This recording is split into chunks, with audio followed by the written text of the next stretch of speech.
Parents, students, సామాజికవేత్తల నుంచి రాజకీయాలకు అతీతంగా అందరూ స్పందిస్తున్నారు. గత కొన్ని రోజులుగా ఈ అకాడమిక్ ఇయర్ స్టార్టింగ్ లోపలనే తెలుగు రాష్ట్రాల్లో ఉన్న ఇంటర్మీడియట్ విద్యా విధానం మీద, స్కూల్ ఎడ్యుకేషన్లో ఈ అధిక ఫీజులు భరించలేని మధ్యతరగతి కుటుంబాల కోసం ప్రైమ్9 వేదికగా ఆన్లైన్ అడ్మిషన్ సిస్టమ్ రావాలి. ఇంటర్మీడియట్ ఎడ్యుకేషన్లో ఫీజులు గవర్నమెంటే ఫిక్స్ చేయాలి. అలాగే స్కూల్ ఎడ్యుకేషన్లో కూడా ఎల్కేజీ నుంచి 10th క్లాస్ వరకు కూడా ఫీజెస్ అన్నీ కూడా గవర్నమెంటే ఫిక్స్ చేయాలి. అది స్టేట్ సిలబస్ అయినా సెంట్రల్ సిలబస్ అయినా.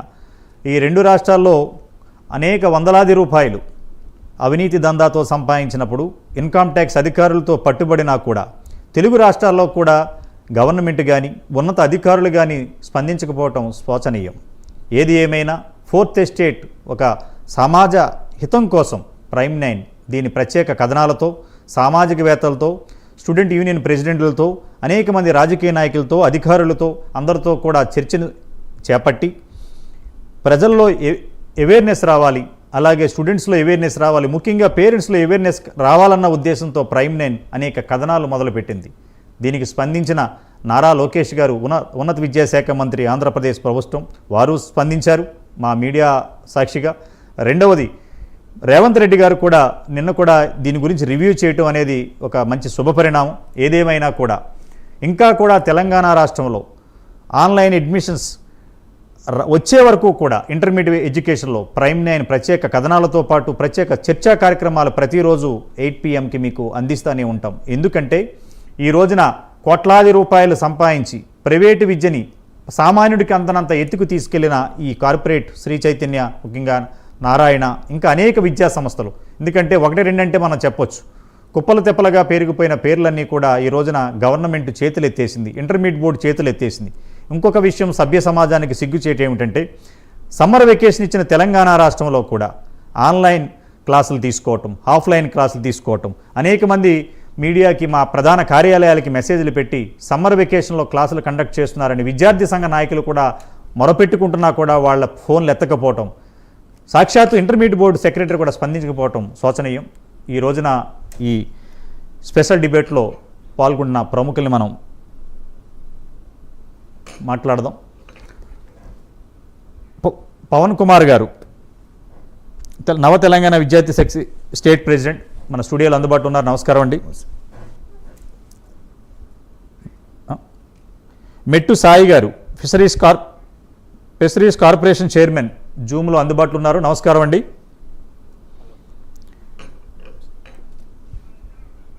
మెట్టు సాయి గారు,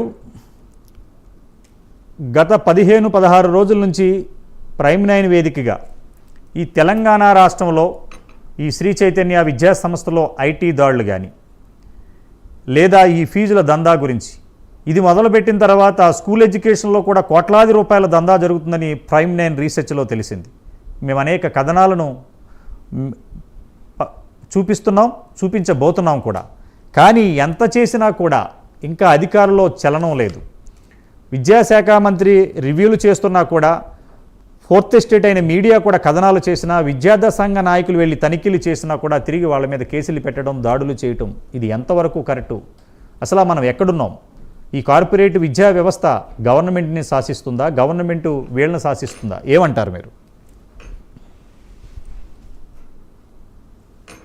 సార్ వినపడుతుందా? మీ ఆడియో మ్యూట్లో ఉంది, మీరు మ్యూట్. ప్రైమ్9 న్యూస్ వారికి నమస్కారాలు. చెప్పండి.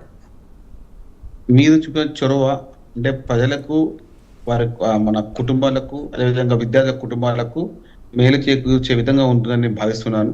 ఎందుకంటే ప్రతి కుటుంబంలో ఒక అమ్మ, నాన్న కానీ వాళ్ళ పిల్లలు కానీ ఒకటే కోరుకుంటారు, మా పిల్లలు మంచి చదువుకోవాలి, భవిష్యత్తులో ఉన్నత పదవిలో ఉండాలి, ఉన్నత విద్య అధిరోహించాలి, తద్వారా విదేశాల్లో కానివ్వండి, రాష్ట్రాల్లో కానివ్వండి, రాష్ట్ర నలుమూలలో కానివ్వండి మంచి పేరు పక్కగా కోరుకుంటూ ఉంటారు.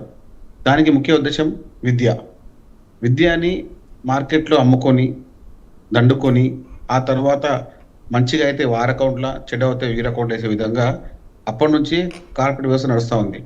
కానీ తెలంగాణ రాష్ట్ర ప్రభుత్వం వచ్చిన తర్వాత, కాంగ్రెస్ పార్టీ వచ్చిన తర్వాత, ముఖ్యమంత్రి రేవంత్ రెడ్డి గారి ప్రోద్బలంతో తెలంగాణ రాష్ట్రంలో ఎన్నడూ లేని విధంగా విద్యా కమిషన్ ఏర్పాటు చేసుకున్నాం. ఐఏఎస్ అధికారి ఆకుల ముని గారితో 4 సభ్యులతో కమిషన్ ఏర్పాటు చేసుకున్నాం. ఎందుకంటే చెప్పండి. భవిష్యత్తు విద్యపైన ఆధారపడి ఉంటుంది కాబట్టి. గత ప్రభుత్వాలు మీరు చూడొచ్చు, 10th క్లాస్ ఇంటర్ ఫలితాల్లో కానివ్వండి, 10th క్లాస్ ఇంటర్ సంబంధించిన ఫలితాల్లో కానివ్వండి, అదేవిధంగా ఎంతో మంది విద్యార్థులు చనిపోయిన విషయాన్ని మీరు మర్చిపోతున్నారు. ఎందుకంటే ఆ వ్యవస్థలో విద్య సంబంధించిన వ్యవస్థలందరికీ కూడా కమిషన్ల ద్వారా వారి వ్యవహారం పెట్టుకున్నటువంటి అప్పటి ప్రభుత్వానికి ఇప్పుడు నేరుగా ప్రత్యక్షంగా పరోక్షంగా ప్రజలకు మేల్చే ఉద్దేశంతో ముఖ్యమంత్రి రేవంత్ రెడ్డి గారు ప్రత్యేక ప్రణాళికతో తెలంగాణ రాష్ట్రంలో కార్పొరేట్ విధానాన్ని స్వస్తి పలికి మీరు చూడొచ్చు, మెస్ ఛార్జీలు కానివ్వండి, అదేవిధంగా హాస్పిటల్ ఛార్జీలు కానీ పెంచి విద్యా వ్యవస్థని ముందు తీసుకునే విధంగా, అదేవిధంగా ఎప్పుడు లేని విధంగా విద్యా కమిషన్ ఏర్పాటు చేసి తద్వారా భవిష్యత్ ప్రణాళిక రూపొందించి రేపటికి ఏం అవసరం ఉన్నా కూడా, అంటే ప్రభుత్వ రంగ సంస్థ సంబంధించిన విద్యా పాఠశాలను కూడా కార్పొరేట్ పాఠశాలలుగా ఏర్పాటు చేయడం వల్ల వారికి మనం ఇచ్చే తోడ్పాటుగా, వారికి మనం ఇచ్చే భవిష్యత్తుకి వెసులుబాటుగా ఉండాలనే ఉద్దేశంతో ముఖ్యమంత్రి రేవంత్ రెడ్డి గారు ప్రతిష్టాత్మకంగా విద్యా వ్యవస్థని దాడిలో జరుగుతుంది. ఎంతమంది మాట్లాడినా ఏం మాట్లాడినా కూడా, గతంలో ఏం మాట్లాడినా కూడా మీరు చూడొచ్చు, గత 10 సంవత్సరాలకు ఏ విధంగా విద్యా వ్యవస్థలు ఉన్నాయి, ఇప్పుడు ఏ విధంగా ఉన్నాయి. ఇక్కడ కూడా ఏమన్నా ఈ 15 నెలల కాలంలో ఎక్కడ కూడా ఏ విద్యా సంస్థలు కూడా ఈ విధంగా ఉంది, ఈ విధంగా ఇబ్బంది అవుతుందని చెప్పండి మీకు ఏమైనా వచ్చిందా సమస్యల పైన? కొన్ని కార్పొరేట్ వ్యవస్థలు కావాలని గత ప్రభుత్వ వ్యవస్థని వారి యొక్క అధికారులతో కుమ్మక్కయ్యి ఏ విధంగా అంటే మన చాప కింద నీరులా వాళ్ళ అవినీతిని ఇంకా పనిచేస్తూనే ఉన్నారు. ఆ అవినీతిని కూడా ఎక్కడ కూడా. సాయి గారు వినపడుతుందా? వినపడుతుంది, చెప్పండి. తెలంగాణ రాష్ట్రం వచ్చిందే నిధులు, నీళ్లు, నియామకాలు. అవునండి. 10 సంవత్సరాలు టీఆర్ఎస్ ప్రభుత్వం అధికారంలో ఉంది. రేవంత్ రెడ్డి గారు వచ్చి కాంగ్రెస్ గవర్నమెంట్ 11 నెలలు అయింది. అవునండి. ఈ కాంగ్రెస్ గవర్నమెంట్ వచ్చాక శ్రీ చైతన్య కాలేజీల్లో ఈడీ రైట్స్, ఇన్కమ్ ట్యాక్స్లో 230 కోట్ల రూపాయలు లెక్కలకి లేని నగదును పట్టుబడింది. అవునండి. సాక్షాత్తు రాష్ట్ర ముఖ్యమంత్రికి తెలుసు, ఆయనే హోంశాఖ మంత్రి, ఆయనే విద్యాశాఖ మంత్రి. కానీ ప్రజలకి ఒక మీడియా ముఖంగా ఒక విద్యా కమిషన్ వేస్తున్నాం, దానికి ఇంటర్మీడియట్ వ్యవస్థని బలోపేతం చేస్తున్నాం. ఇంటర్మీడియట్లో కూడా డిగ్రీలో ఏదైతే దోస్తుందో ఇంటర్మీడియట్లో కూడా ఒక ఆన్లైన్ సిస్టమ్ని తీసుకొచ్చి ఏరియా వైజ్ ఫీజు ఫిక్స్ చేసి రిజర్వేషన్ కూడా పెట్టి, మనకి విద్యా హక్కు చట్టం ఉంది, మనకి దాంట్లో 25% ఫ్రీ ఎడ్యుకేషన్ ఇవ్వడం మన చట్టంలోనూ పెట్టుకున్నాం ఉమ్మడి ఆంధ్రప్రదేశ్లో. ఇవన్నీ కూడా ప్రజలకి ఇప్పుడు ప్రైమ్ మినిస్టర్ చేపట్టిన ప్రత్యేక కార్యక్రమం ఏంటంటే, రేవంత్ రెడ్డి గారు కానీ, కన్సర్న్ ఎడ్యుకేషన్ మినిస్టర్ కానీ, కమిషనర్స్ కానీ, ఆర్జేడీలు కానీ ఇన్ని రోజులు ఇంత దందా జరుగుతుంటే ఒక సుమోటోగా స్వీకరించి ఒక ఎంక్వైరీ కూడా వేయకపోవటం, పబ్లిక్ పేరెంట్స్ ఏమనుకుంటున్నారంటే గత ప్రభుత్వంతో ఈ ప్రభుత్వంతో ఏమైనా లోపాయకారి ఒప్పందం ఉందా? ఈ కార్పొరేట్ ఒక కాలర్ అయితే నేను ఒకటి అన్నారు, సార్ గవర్నమెంట్ వీళ్ళ మీద స్పందించాలంటే భయపడుతుంది అంటున్నారు. అంత భయం ఎందుకని పబ్లిక్ కానీ, 4th ఎస్టేట్ అండ్ మీడియా మాలాంటి వాళ్ళు కూడా అడుగుతున్నాం, మీ గవర్నమెంట్ కానీ ఏంటి, అసలు ఏం జరుగుతుంది తెలంగాణ రాష్ట్రంలో?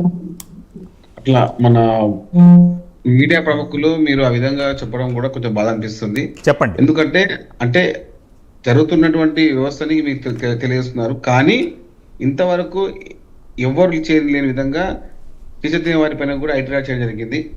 సమాచారం ఎక్కడ లోపం ఉన్నదో తెలుస్తలేదు. అది నేను చెప్పబోతున్నాను.